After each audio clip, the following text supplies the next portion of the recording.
Claro, YouTube. sí. Yo esto me entero en YouTube. Bueno, entonces... Parecía tenerlo todo bajo control. La mismísima Isabel Preisler, esa esfinge filipina que con una sola mirada hacía temblar los cimientos del corazón, estaría ahora mismo, ¿así? Sí, hablamos de Isabelita, la Preisler, la que durante décadas movió los hilos del famoseo como si fueran marionetas. Esa diva cuya simple presencia en un sarao paralizaba los flashes y hacía que hasta los periodistas más curtidos se pusieran nerviosos. Pues esa misma mujer, hoy, está hundida. Pero hundida de verdad, no es ninguna pose. Sola, descolocada, como si de repente le hubieran quitado el mapa de su propia vida. Y es que el espejo, ese chivato cruel que no entiende de apellidos ni de cuentas corrientes, parece haberse convertido en su peor pesadilla. Pero no os equivoquéis, no es solo la edad, que el tiempo, ya se sabe, no perdona a nadie, ni a las reinas de corazones. Lo que de verdad está destrozando a Isabel Preisler en este preciso instante, lo que la tiene contra las cuerdas, es ver cómo ese mundo suyo, ese imperio de glamour y misterio que construyó con tanto esmero, entre fiestas de ensueño y exclusivas millonarias, se está derrumbando como un castillo de naipes, y ella no puede hacer absolutamente nada para evitarlo. Nada. Acostumbrada a deslumbrar, a ser el centro de todas las miradas, hoy se mira al espejo y, dicen, no reconoce a la mujer que le devuelve la mirada. Porque, por primera vez en su vida, queridas, el brilli-brilli y el lujo no son suficientes para tapar el socavón de su crisis personal. Una crisis que, para más Inri, ha quedado al descubierto de la forma más humillante y pública que os podáis imaginar. Y no creáis que estoy exagerando ni un poquito, que para eso estamos aquí en Tirando Salseo, para contar las cosas como son, sin pelos en la lengua. Lo que hoy os traigo son las palabras, directas como un puñetazo, de nuestra queridísima Pilar Eyre, que ha investigado a fondo los trapos sucios de la Preisler y que no le ha temblado el pulso al señalar públicamente lo que hasta ahora muchos susurraban por lo bajinis pero nadie se atrevía a decir bien alto. Según Pilar Eyre, y agarraos bien fuerte, Isabel tuvo una suerte que ni en la lotería con casi todos sus exmaridos, hasta que llegó Mario Vargas Llosa. ¡Ay, marito! Nuestra Pilar Eyre, que de esto sabe un rato largo, asegura, y lo dice con una contundencia que asusta, que la Preisler manipuló, pero que manipuló a lo bestia, su ruptura con el premio Nobel peruano. Pero ¿cómo os lo cuento? Que si filtró cartas privadas que no venían a cuento, que si se inventó unas historias de celos que, al parecer, jamás existieron. Un montaje en toda regla, vamos. Según Pilar, Isabel vendió a las revistas una película de amor y desamor que no tenía nada, pero absolutamente nada que ver con lo que de verdad se cocía entre los muros de su lujosa mansión de Puerta de Hierro.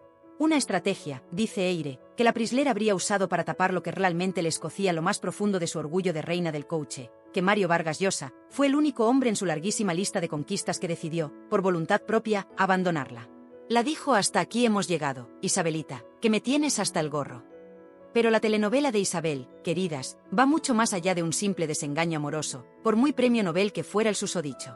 Ahora mismo, y esto es lo que realmente la tiene caminando por las paredes, por primera vez en su vida, se encuentra completamente sola. Sola de verdad. Ni Julio Iglesias, con sus canciones y sus chulerías, ni Carlos Falcó, el marqués de Griñón, con sus viñedos y su nobleza, ni el recordado Miguel Boyer, el exministro que la llevó al altar, están ahí para acompañarla en este trance. Y aunque durante décadas, disfrutó del privilegio de vivir rodeada de hombres que la adoraban, que la admiraban hasta la saciedad, y que incluso la protegían públicamente de cualquier crítica, hoy su casa, esa famosa Vila Meona que tantas fiestas ha visto, se siente más vacía y fría que el corazón de un banquero.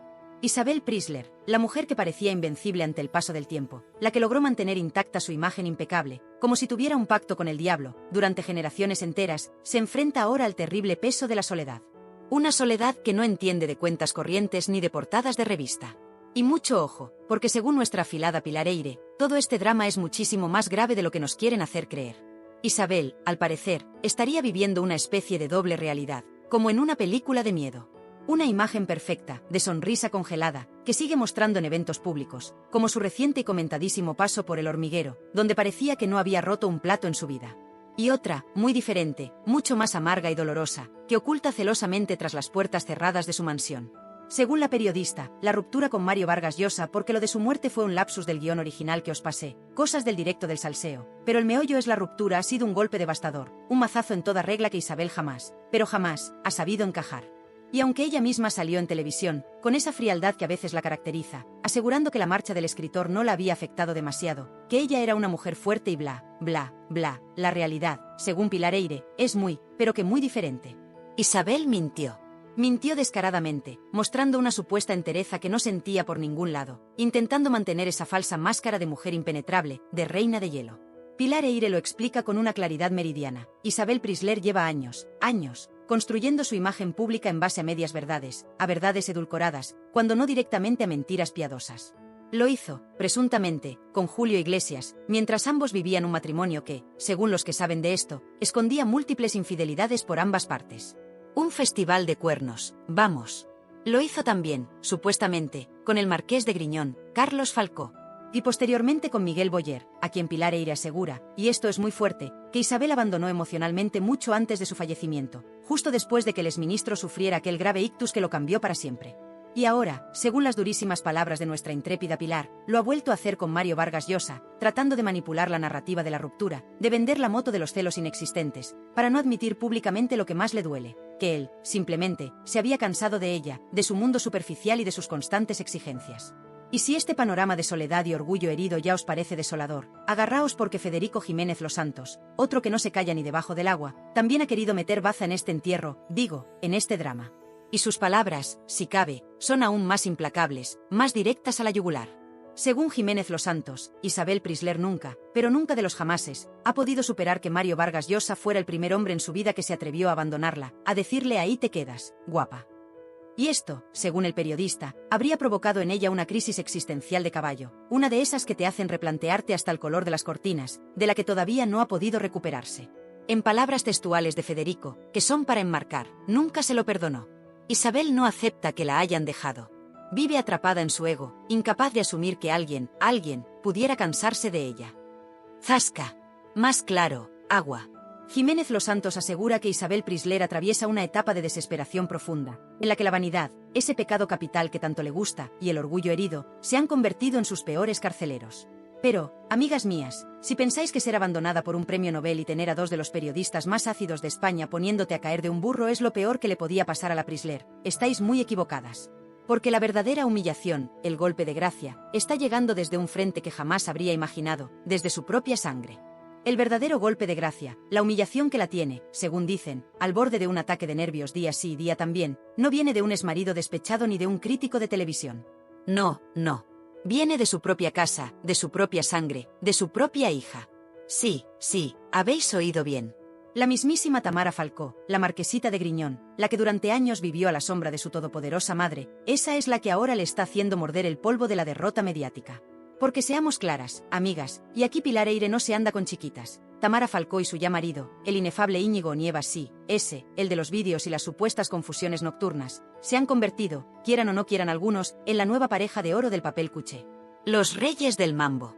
Cada paso que dan, cada story que suben a Instagram, cada aparición en un evento, por cutre que sea, se convierte en noticia, en portada, en horas y horas de tertulia televisiva. Han destronado, así, sin anestesia, a la que fuera la reina indiscutible durante más de 40 años. Y esto, para Isabel Preisler, según nos cuenta Pilar Eyre con esa agudeza que la caracteriza, no es solo una derrota mediática, ¿qué va? Es una puñalada trapera a lo más profundo de su orgullo, es la constatación brutal y despiadada de que sus mejores días, esos en los que ella dictaba sentencia en el mundo del corazón, han quedado atrás, enterrados bajo una montaña de exclusivas de su propia hija. Imaginaros el panorama en Vila Meona. Pero la cosa se pone aún más fea, si cabe. Porque según nuestra Pilar Eyre, que tiene más insiders en ese mundillo que el FBI, Isabel no solo no soporta ver a su hija triunfar más que ella que ya es fuerte, sino que al que de verdad no traga, al que le tiene declarada una guerra sin cuartel, es al responsable directo de esta humillación pública, a Íñigo Nieva. Sí, al yernísimo. Al parecer, la simple presencia del joven empresario le resulta absolutamente insoportable. Pilar nos cuenta que Isabel lo culpa directamente de haberle robado el protagonismo a Tamara, y por ende, a ella misma, convirtiendo a su hija en una especie de marioneta mediática que solo sirve para mayor gloria de su marido. Casi nada. Las malas lenguas, esas que nunca duermen y que Pilar Eyre escucha con atención, aseguran que cada vez que Íñigo pisa la mansión de Puerta de Hierro, la tensión se podría cortar con un cuchillo jamonero. Miraditas, silencios incómodos, y algún que otro zasca disimulado que, dicen, Isabel le lanza como si tal cosa. Y aquí es donde entra en juego, con la fuerza de un huracán, nuestro querido Federico Jiménez Los Santos. Porque si Pilar Eyre nos da los detalles jugosos, Federico nos da el contexto brutal, la hostia de realidad sin paños calientes. Según Los Santos, lo que le está pasando a Isabel Preisler no es ni más ni menos que el karma, el puto karma en acción. Federico, con esa lengua viperina que Dios o el diablo, según se mire le ha dado, no se corta un pelo y suelta perlas que son para enmarcar. Imaginaos a Federico, en su programa, con esa voz que taladra, diciendo algo así como, pero vamos a ver, ¿de qué se queja ahora la Preisler? Esta mujer, que durante décadas ha jugado a ser la gran manipuladora de España, la que decidía quién subía y quién bajaba en el escalafón del famoseo, la que coleccionaba maridos como si fueran cromos, cambiando de uno a otro sin el más mínimo pudor cuando ya no le servían a sus intereses. Y ahora se rasga las vestiduras porque su propia hija, la marquesita, le ha salido rana y le ha comido la tostada con un muchachito que, digámoslo claro, tiene más cara que espalda pero que sabe moverse en este circo. Pues que se aguante, señora Prisler, que se aguante y que aprenda. El que siembra vientos, recoge tempestades, y usted ha sembrado más huracanes que todo el Caribe junto. Lo de Íñigo Onieva no es más que el postre amargo de un banquete de egos y manipulaciones que usted misma cocinó durante años. ¡Bum! ¿Os lo imagináis? Porque yo sí. Federico es capaz de decir eso y mucho más, con esa claridad meridiana que lo caracteriza, dejando la Prisler a la altura del betún. Es más, me atrevería a decir, y esto ya es cosecha de lo que una intuye escuchando a los santos, que él podría añadir algo como, la Prisler siempre quiso ser la única estrella en el firmamento del corazón. No soportaba que nadie le hiciera sombra, ni siquiera sus propios maridos cuando empezaban a destacar más que ella. ¿O es que ya no nos acordamos de cómo manejó ciertas situaciones en el pasado? Y ahora, ¡zas!, le llega el castigo divino desde donde menos se lo esperaba, su propia hija, con un consorte que ha entendido perfectamente el juego mediático. Eso sí que es justicia poética, y de la buena, leñe. Que la Prisler, que se creía más lista que nadie, vea como su, pequeña, le da sopas con onda en el arte de acaparar portadas. A disfrutar lo sembrado, Isabelita, a disfrutarlo. Palabras duras, ¿verdad? Pero muy al estilo de Federico, que no tiene enemigos pequeños. Y mientras Isabel se consume en esta guerra familiar y mediática, nuestra Pilar Eyre, siempre un paso por delante, nos suelta otra bomba informativa, una de esas que te hacen replantearte toda la historia de la reina de corazones. Atentas, porque esto es muy fuerte y muy tirando salseo. Según sabe Pilar Eyre de muy buena tinta, y cuando Pilar dice buena tinta, es que tiene los pelos y las señales. Hubo un tiempo en el que el mismísimo Juan Carlos I, sí, el rey emérito, cuando aún estaba en todo su apogeo, le tiró los tejos, pero bien tirados, a nuestra Isabel. Imaginaos la escena. El rey de España, intentando conquistar a la ya entonces icónica Prisler. Pero aquí viene el giro inesperado, el que demuestra que Isabel, a veces, también sabía decir no, o al menos jugar muy bien sus cartas. Porque, según Pilar, Isabel, ya sea por estrategia, por falta de interés genuino, o porque simplemente no le dio la gana, le dio calabazas al monarca. Rechazó al mismísimo Juan Carlos. Claro, un hombre como Juan Carlos, acostumbrado a conseguir todo lo que se le antojaba, no se tomó nada bien ese desplante. Y aquí es donde la historia se pone más sórdida, más de salseo puro. Porque, según nos revela Pilar Eyre, el emérito, despechado y con el orgullo herido, se dedicó después a ir por ahí soltando lindezas sobre Isabel. Ya sabéis a qué me refiero con lindezas, ¿verdad? Comentarios nada agradables, rumores, pullitas venenosas, todo para intentar menoscabar la imagen de la mujer que se había atrevido a decirle que no. Esto nos pinta un panorama muy diferente, ¿verdad? Nos muestra una Isabel que también sabía ser fuerte y decir hasta aquí a hombres muy poderosos, pero también nos enseña las peligrosas consecuencias que eso podía acarrearle en un mundo tan complicado como el de las altas esferas y la realeza. Menudo culebrón. Así que tenemos a una Isabel destronada por su hija, humillada por el triunfo de un yerno al que detesta, señalada por periodistas como Federico Jiménez Los Santos que la acusan de ser víctima de su propio karma, y ahora, gracias a Pilar Eyre, descubrimos que incluso un rey emérito pudo haberla puesto en su lista negra por un rechazo del pasado. ¿Creíais que esto era todo? ¿Que ya no se podía caer más bajo? Pues os equivocáis de medio a medio, queridas. Porque si los problemas familiares y los fantasmas del pasado la están atormentando, esperad a que os cuente lo que está sucediendo con ese imperio de belleza que construyó, con esas famosas cremas que prometían la eterna juventud. Porque ahí, amigas mías, la caída es en picado, sin paracaídas y contra el suelo más duro que os podáis imaginar. Y como os iba contando, queridas mías, cuando una pensaba que la Prisler ya había tocado fondo con la soledad más absoluta, el rapapolvo público de periodistas como nuestra Pilar Eyre y el incisivo Federico Jiménez Los Santos por el fiasco de Vargas Llosa, y ese destronamiento humillante por parte de su propia hija Tamara y el ínclito Íñigo Onieva, ¡ay! Inocentes de nosotras. Porque el verdadero golpe de gracia, la humillación que la tiene, según dicen, al borde de un ataque de nervios día sí y día también, no solo viene de su propia sangre. No. Atentas. Porque si los problemas familiares y los fantasmas del pasado la están atormentando, esperad a que os cuente lo que está sucediendo con ese supuesto imperio de belleza que construyó, con esas famosas cremas que prometían la eterna juventud, ese cuento chino que nos vendió durante años. Porque ahí, amigas mías, la caída es en picado, sin paracaídas y contra el suelo más duro que os podáis imaginar. Un batacazo legendario. Nuestra Pilar Eyre, que tiene más contactos que una centralita y no se le escapa una, nos suelta la bomba. ¿Recordáis Mayfren o cómo se llamara esa marca de cremas de Isabelita? Pues bien, se ha estrellado. Pero no un poquito, no. Un fracaso de proporciones bíblicas. Pilar, con esa sonrisilla de saberlo todo, nos cuenta que las ventas de esas pócimas milagrosas que iban a borrar las arrugas como por arte de magia, han caído en picado. ¿Y sabéis cuánto facturó en uno de sus últimos chiringuitos cosméticos según se ha filtrado? Agarraos. 600 euros. 600 euros. Lo que se gasta ella en propinas para el servicio, vamos. Y lo más fuerte, lo que ya es de traca, es que mientras su marca se hunde en la miseria, hay rumores, y Pilar Eyre algo ha deslizado, de que la propia Isabel, en la intimidad de su tocador, podría estar usando cremas como la Secpon. Sí, esa de farmacia, la que usa media España y cuesta 2 duros. ¡Qué ironía, por favor! Vendiendo lujo y exclusividad, y ella, presuntamente, dándose cremita de la buena, bonita y barata. Esto es para mear y no echar gota. Su hija Anna Boyer, al parecer, ha tenido que hacerse cargo del desastre, intentando salvar los muebles de un negocio que nació con ínfulas de grandeza y ha terminado siendo la comidilla del sector. Un fiasco total.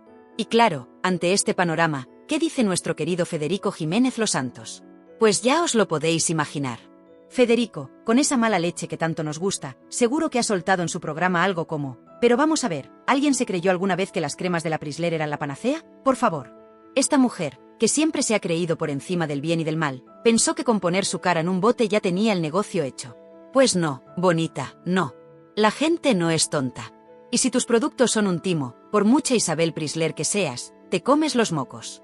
Lo de los 600 euros es la prueba del algodón de que su imagen ya no vende como antes. Está más quemada que la moto de un hippie. Y esta arrogancia, esta burbuja en la que ha vivido, es la que ahora le está pasando una factura carísima. Más claro, imposible. Federico no deja títere con cabeza, y menos si se trata de la Prisler y sus supuestos negocios infalibles. Pero si lo de las cremas os parece un despropósito, esperad a oír lo del famoso documental para Disney Plus. Otro ridículo espantoso. Según nos cuenta Pilar Eyre, que se enteró de todos los entresijos, el documental resultó ser un fiasco absoluto, un tostón infumable centrado absurdamente en la decoración navideña de su casa. Y lo mejor de todo, o lo peor, según se mire, es que lo grabaron en pleno mes de junio. Con 2 narices. Imaginaos el percal, sudando la gota gorda mientras colocaban espumillón. La crítica, como era de esperar, no tuvo piedad. Lo calificaron de superficial, vacío, absolutamente decepcionante, un auténtico coñazo, vamos. Y aquí Pilar Eyre revela una anécdota que es oro puro y que retrata a la perfección el ocaso de la imagen pública de Isabel. ¿Sabíais que cuando se lanzó esa joyita audiovisual, la mismísima Isabel Prisler invitó personalmente a merendar a su mansión a los directores de las principales publicaciones del corazón? Sí, como lo oís. Abriendo las puertas de Vila Meona, poniendo canapés y sonrisitas, tratando desesperadamente de controlar la narrativa, de que hablaran bien del bodrio. Pero ni por esas. Ni con meriendas ni con masajes logró que el documental tuviera el éxito esperado. Fracaso total. ¿En qué estaría pensando Isabel? ¿De verdad creyó que mostrar adornos navideños fuera de temporada iba a salvar su imagen pública? Federico Jiménez Los Santos, como siempre, tiene la respuesta a esta pregunta. Según él, y cito casi textualmente lo que podría haber bramado, Isabel siempre se ha creído intocable, una diosa del Olimpo del cotilleo. Se acostumbró a vivir rodeada de aduladores, de gente que le decía todo que sí, y pensó que podía venderle una moto gripada al personal y que encima le aplaudirían. Pero ese mundo artificial se ha derrumbado, bonita. Y ahora se da de bruces con la realidad, ya no es capaz de engañar ni a su propio reflejo en el espejo. Lo que antes le funcionaba con una facilidad pasmosa, hoy resulta ridículo, forzado, patético, demoledor. Y atención, porque la cosa no acaba aquí. Se ha filtrado, y Pilar Eyre también lo ha comentado con esa retranca suya, que Isabel estaría realmente obsesionada con su aspecto físico. Hasta el punto de haber llegado a extremos que pocos se imaginan. Personas cercanas a ella, de esas que luego se van de la lengua, aseguran que la Prisler estaría pasando horas y horas frente al espejo, analizando cada nueva arruga, cada mínima señal de envejecimiento, absolutamente aterrorizada por el paso inevitable del tiempo. Lo que nadie imaginaba es que la mujer que siempre fue símbolo de elegancia natural, y pongo natural entre comillas muy grandes, ahora estaría considerando tratamientos cada vez más invasivos, más agresivos, para intentar conservar esa imagen perfecta que tanto obsesiona a su ego. Un sinvivir. Y mientras la Prisler lucha contra el tiempo y los elementos, hay otra sombra del pasado que, según Pilar Eyre, sigue acechándola. ¿Recordáis lo de Juan Carlos I y el supuesto rechazo? Pues bien, parece que la cosa tuvo más consecuencias. Se comentan los mentideros más selectos que la mismísima reina Sofía, al enterarse de ciertos acercamientos o de la fama que estaba cogiendo Isabel en ciertos círculos donde no debía, la puso directamente en su lista negra. En la lista negra de la reina emérita, imaginad. Esto, que Pilar Eyre ha comentado con mucha cautela pero dejando caer la piedra, nos da una idea de los enemigos poderosos que Isabel también ha podido cosechar a lo largo de los años. No solo son periodistas o exmaridos despechados, también reinas ofendidas. Esto explicaría muchas cosas, ¿verdad? Muchos silencios, muchas puertas cerradas. Así que tenemos a una Isabel cuya imagen se desmorona, cuyos negocios son un chiste, y cuyos intentos por controlar la narrativa acaban en ridículo. Pero, ¿cómo está afectando todo esto a su relación con su entorno más cercano, especialmente con su hija Tamara, la nueva reina del mambo? Pues ahí, queridas, la tensión es máxima. Y de eso, y de las supuestas palabras que Isabel le dijo a Tamara antes de su boda con Onieva, algo así como te lo hará otra vez, advirtiéndole sobre Íñigo, según ha contado Federico Jiménez Los Santos, hablaremos en la siguiente parte. Porque si la vida pública de Isabel es un drama, lo que se cuece en la intimidad de esa familia es para escribir una ópera bufa. No os lo perdáis.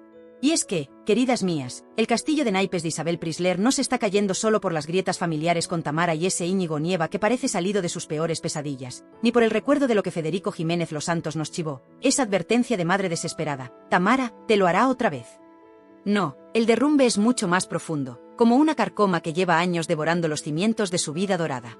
Porque cuando la familia te da la espalda, o al menos te mira con otros ojos, duele, claro que duele, pero cuando los que considerabas tu corte, tus amigos del alma, esos que te aplaudían hasta los estornudos, empiezan a esfumarse como el humo de un cigarrillo caro, ¡ay, eso es la puntilla!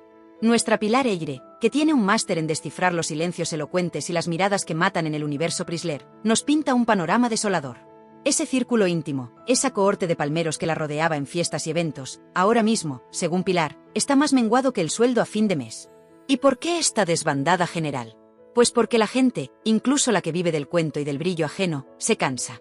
Se cansa, nos dice Pilar, de las exigencias de diva de Isabel, de su necesidad constante de ser el centro del universo, de sus manipulaciones sutiles y no tan sutiles para que todo gire a su alrededor.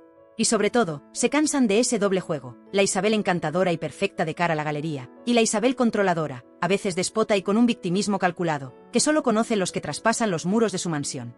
Pilar Eyre asegura que varios de estos íntimos han confesado, en voz baja y con el móvil en modo avión, que ya no aguantaban más. Que el ambiente alrededor de Isabel se había vuelto tóxico, irrespirable. Que temían incluso verse salpicados por el lodazal de polémicas que la rodea. Imaginaros el percal. Isabel, la gran anfitriona, la mujer que convocaba a reyes y plebeyos a sus pies, ahora viendo cómo su agenda social se queda más vacía que el discurso de un político en campaña. Pero si el abandono de los amigos es un síntoma del declive, los secretos que Pilar Eyre ha ido desgranando sobre el pasado de Isabel son la enfermedad en sí misma. Y uno de los capítulos más oscuros, uno que la propia Pilar ha tratado con la crudeza que merece, es el referente a Miguel Boyer. Sí, el exministro, el hombre que parecía haberle dado una pátina de seriedad intelectual a su vida de mariposa social. Agarraos bien fuerte, porque lo que cuenta Pilar Eyre, basándose en testimonios de gente muy cercana al matrimonio, es para que se te hiele la sangre en las venas. Según Pilar, desde el momento en que Miguel Boyer sufrió aquel fatídico ictus que lo postró y lo cambió para siempre, Isabel Preisler habría iniciado un calculado y frío distanciamiento emocional. Abandonado en su propia casa, queridas. Mientras Boyer luchaba por recuperarse, mientras su mente privilegiada se veía atrapada en un cuerpo que no respondía, Isabel, supuestamente, ya estaba pensando en cómo afectaría aquello a su imagen, a su estatus, a su vida de reina del coche. Pilar Eyre no duda en afirmar que la preocupación principal de Isabel no era tanto el bienestar de su marido enfermo, como el blindaje de su propia figura pública. Nos cuenta Pilar que las visitas de los amigos de Boyer empezaron a espaciarse, no porque ellos no quisieran ir, sino porque percibían que en aquella casa no eran del todo bienvenidos. Isabel, al parecer, prefería evitar cualquier situación que pusiera en evidencia el verdadero estado de Miguel, la cruda realidad de su deterioro. Un deterioro que, por cierto, ella misma habría descrito en alguna ocasión, según las malas lenguas que llegan a oídos de Pilar, con una frialdad que helaba la sangre, como si hablara de un mueble viejo que ya no encaja en la decoración. Terrible. Y este comportamiento, esta supuesta negligencia emocional, no pasó desapercibida para todos. Su propia hija, Ana Boyer, la hija de Miguel, tuvo que presenciar en primera línea ese gélido trato de su madre hacia su padre en los momentos más vulnerables de su vida.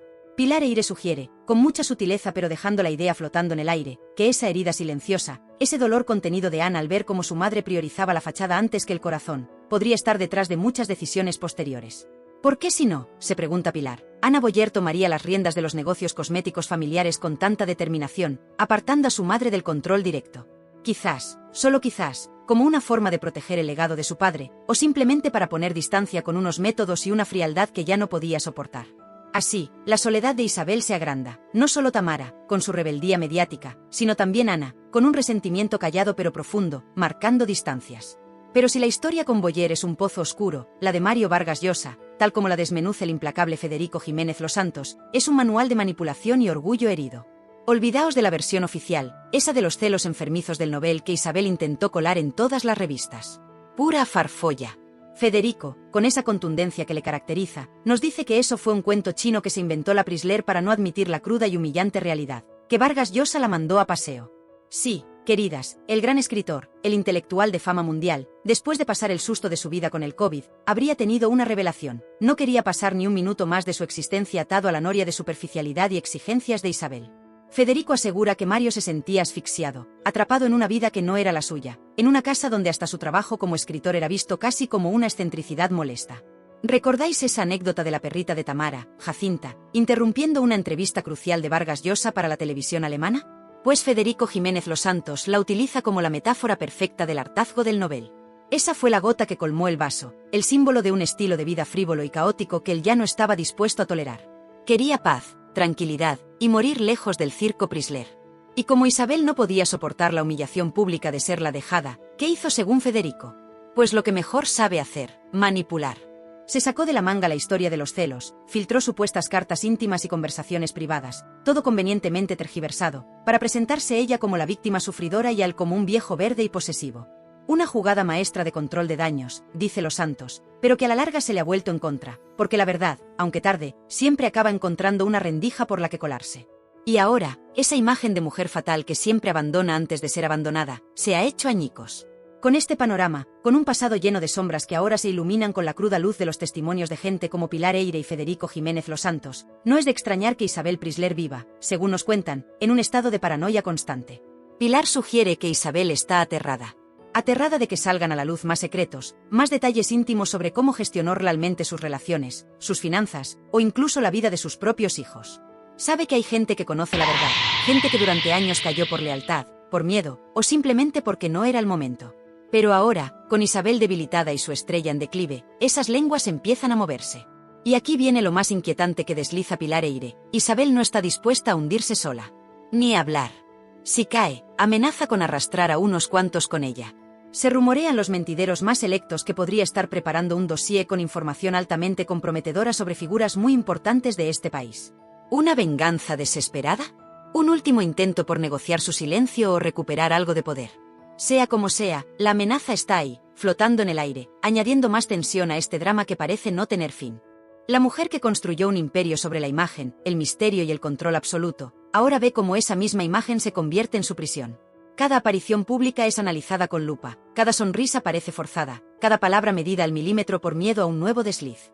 Federico Jiménez Los Santos lo resume con su brutal honestidad: Isabel Prisler es víctima de su propia creación. Se creyó tanto su personaje que olvidó que debajo había una persona real, con sus miserias y sus errores. Y ahora, el personaje se la está comiendo viva. Está más sola que nunca, en esa mansión que antes era símbolo de poder y glamour y ahora, según cuentan los que han estado allí recientemente, se siente fría, vacía, llena de fantasmas y recuerdos de tiempos mejores. Rodeada de lujos que ya no le ofrecen consuelo, porque lo que de verdad anhela, el respeto, el cariño genuino, la tranquilidad, eso no se compra con dinero ni con portadas de revista. La reina destronada contempla las ruinas de su imperio, un imperio que, en gran medida, ha demolido ella misma con sus decisiones, con su soberbia, con su incapacidad para aceptar el paso del tiempo y las consecuencias de sus actos. Pero no creáis que hemos llegado al final del túnel de los horrores. Aún queda tela que cortar, aún hay capítulos oscuros por desvelar. La caída de Isabel Prisler es una lección, amarga pero necesaria, sobre los peligros de vivir de cara a la galería, olvidando que la verdadera vida, la que de verdad importa, se cuece en la intimidad, en la autenticidad y en los afectos sinceros.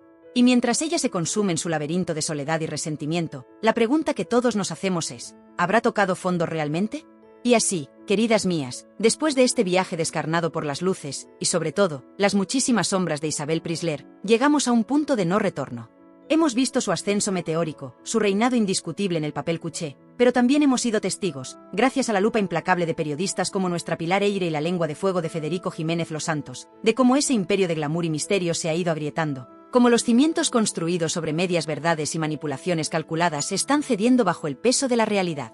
La soledad la envuelve como un sudario de seda carísimo pero helado. Los negocios, un chiste de mal gusto. La familia, un campo de minas donde cada paso en falso es una nueva herida. Los amigos de antaño, fantasmas que ya no responden a sus llamadas. Y su pasado, ese pasado que tanto se esforzó en controlar y maquillar, ahora le explota en la cara como una bomba de relojería. Se dice, se comenta, se susurra a los mentideros más exclusivos y Pilar Eyre algo de esto nos ha deslizado con esa media sonrisa que tanto dice que Isabel Preisler, la otrora intocable, estaría barajando la posibilidad de hacer mutis por el foro. Sí, como lo oís. Desaparecer. Poner tierra de por medio, quizás mudarse a algún paraíso lejano donde los ecos de su nombre no resuenen con tanta crueldad, donde pueda lamerse las heridas lejos del foco mediático que la ha endiosado y ahora la devora. Un exilio dorado para intentar escapar de la tormenta perfecta que ella misma, en gran medida, ha desatado. Sería el último golpe de efecto, la reina abdicando de su trono de papel y lentejuelas. Pero, ¡ay, amigas! Aquí es donde la voz de Federico Jiménez Los Santos resuena con la fuerza de un oráculo implacable. Porque si hay algo que Federico tiene claro es que Isabel Preisler sin los flashes, sin las portadas, sin la atención mediática, es como un pez fuera del agua. Federico nos diría, con esa vehemencia que lo caracteriza, que Isabel necesita ser el centro de atención como el aire que respira. Que el anonimato, para ella, sería una condena peor que cualquier crítica, una muerte en vida. ¿Retirarse? Jamás. Antes, argumentaría Los Santos, la veríamos intentando un último y desesperado acto de reinvención, por muy patético que resultara, que aceptar el manto gris del olvido. Porque para una mujer que ha vivido por y para su imagen, desaparecer es, sencillamente, dejar de existir. Y es aquí, en esta encrucijada de desesperación y orgullo indomable, donde la figura de Isabel Preisler se vuelve un espejo que nos devuelve una imagen tremendamente polarizante. Porque, seamos honestas, esta historia no es un cuento de hadas con final feliz, ni una tragedia griega con moraleja clara. Es un salseo de la vida real, con todos sus matices grises y sus verdades incómodas. Para muchas de vosotras, estoy segura, lo que está viviendo Isabel Preisler no es más que la cosecha de lo que sembró durante décadas. El karma, con su justicia poética, devolviéndole golpe por golpe cada supuesta manipulación, cada presunta frialdad como la que nos relataba Pilar Eyre en el caso de Miguel Boyer, cada escalón que subió pisando a quien hiciera falta. Veréis en su caída la justa retribución a una vida de aparente frivolidad, de matrimonios de conveniencia, de amistades interesadas y de un egocentrismo que la llevó a creerse por encima del bien y del mal. Diréis, bien merecido lo tiene. Quien juega con fuego, se acaba quemando. Y ella ha jugado con dinamita durante demasiado tiempo. Y no os faltarán argumentos, porque las pruebas, los testimonios, los análisis de periodistas que la han seguido durante años, pintan un retrato, en muchas ocasiones, demoledor. El retrato de una mujer que, en su obsesión por el control y la perfección, se olvidó de la humanidad, de la empatía, de los afectos genuinos. Pero, y aquí es donde la cosa se pone interesante, también habrá otras, quizás menos ruidosas pero no por ello menos convencidas, que verán en Isabel Preisler algo más que una villana de telenovela. Pilar Eyre, con su profundo conocimiento del personaje y de la época que le tocó vivir, podría argumentar que Isabel fue, en muchos sentidos, una pionera. Una mujer que entendió antes que nadie el poder de la imagen en una sociedad cada vez más mediática. Una superviviente nata que supo jugar sus cartas, las que fueran, en un mundo de hombres, donde una cara bonita y una cabeza bien amueblada para las relaciones públicas podían abrir todas las puertas. ¿Fue una maestra de la manipulación? Posiblemente. Pero, ¿no fue también una maestra en el arte de la supervivencia, de la reinvención constante, en un entorno donde caer en el olvido era y es la peor de las condenas? Quizás, solo quizás, Isabel Preisler es el reflejo de una sociedad que endiosa la juventud, la belleza y el éxito superficial por encima de cualquier otra cosa. Una sociedad que la creó, la aplaudió, la imitó, y que ahora se deleita viéndola caer. ¿Es ella la única culpable de su desdicha, o somos todos un poco cómplices de este circo de vanidades? Antes de lapidarla sin piedad, tal vez deberíamos preguntarnos si, en su lugar, con sus circunstancias, con su ambición desmedida pero también con su innegable inteligencia para moverse en ciertos círculos, habríamos actuado de forma muy diferente. Porque es muy fácil juzgar desde la barrera, pero muy pocas han caminado con sus zapatos de Manolo Blahnik por esas alfombras rojas llenas de lobos con piel de cordero.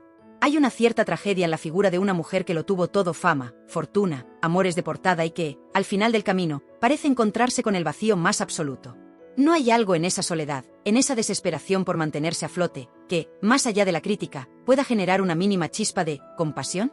O al menos, una reflexión sobre el precio desorbitado de la fama. Y aquí, queridas mías, es donde vuestra voz se vuelve imprescindible. Porque la historia de Isabel Preisler, con sus luces cegadoras y sus sombras abismales, no tiene una única interpretación. Es un lienzo lleno de matices, de contradicciones, de preguntas sin respuesta fácil. ¿Es Isabel una arpía calculadora que finalmente está pagando sus deudas con la vida? O es, en el fondo, una figura trágica, una mujer devorada por el personaje que ella misma creó para sobrevivir y triunfar? ¿Merece el desprecio absoluto, o quizás, una mirada más compleja que intente comprender, aunque no justifique, sus actos? Quiero que este debate explote en los comentarios. Que cada una de vosotras, desde la indignación más profunda hasta la comprensión más inesperada, nos dé su veredicto. Contadme, sin filtros, sin miedo al que dirán, ¿creéis que Isabel Preisler es la arquitecta de su propia destrucción? ¿O ha sido también una víctima de un sistema que primero te eleva a los altares y luego disfruta viéndote arder en la hoguera de las vanidades? ¿Hay posibilidad de redención para ella, o su único camino es el ostracismo y la leyenda negra? Venga, que ese teclado eche humo, porque vuestras opiniones son el verdadero oro de Tirando Salseo. Y si este desgarrador análisis de la caída de un icono, si este viaje al corazón de las tinieblas del famoseo más exclusivo os ha mantenido pegadas a la pantalla, si os morís de ganas por seguir destapando los secretos mejor guardados y las verdades más incómodas de esas figuras que creíais conocer, entonces, mis queridas salseadoras, más que una petición, esto es un pacto de confidencialidad entre nosotras. Para no perderos ni un solo detalle de los escándalos que están por venir, para ser las primeras en enteraros de quién es el próximo en caer o en resurgir de sus cenizas, hacedme el favor de buscar ese botoncito que dice suscribirse a Tirando Salseo. Dadle con alegría, como si os fuera la vida en ello que, en términos de salseo, casi lo es, y muy importante, activad esa campanita. Porque os aseguro que lo que tenemos preparado, los expedientes secretos que estamos a punto de abrir, van a hacer que esto de Isabel Preisler parezca un juego de niños. Y no querréis ser las últimas en enteraros, ¿verdad? Por ahora, dejamos a Isabel Preisler en su particular purgatorio, debatiéndose entre el orgullo herido y la cruda realidad de su ocaso. La sentencia final, como siempre, la dictará el tiempo, y quizás, solo quizás, su propia conciencia, si es que alguna vez decide escucharla. Pero la noria del salseo, esa que tanto nos gusta, nunca se detiene. Mientras la Preisler decide si su próximo movimiento es el exilio o un último y patético intento de aferrarse a los restos de su naufragio, aquí en Tirando Salseo ya estamos cocinando a fuego lento el próximo escándalo. Tenemos entre manos una historia que, os lo digo de corazón, va a dejar a más de uno con la boca abierta y el corazón en un puño. Implica poder, traición, y unos cuantos secretos de alcoba que harían sonrojar al mismísimo Marqués de Sade. ¿De quién se trata? Ah, mis reinas. Eso tendréis que descubrirlo en nuestro próximo encuentro. Hasta entonces, cuidad bien vuestros secretos, no os fiéis de las sonrisas demasiado perfectas, y recordad que detrás de cada fachada de éxito siempre hay una historia que contar. Nos vemos muy pronto aquí, en Tirando Salseo, donde la verdad, por muy cruda que sea, siempre sale a la luz. Y el próximo festín de cotilleo, os lo prometo, será de los que hacen historia. Hasta la próxima, salseadoras. Y salseadores, nos vemos familia.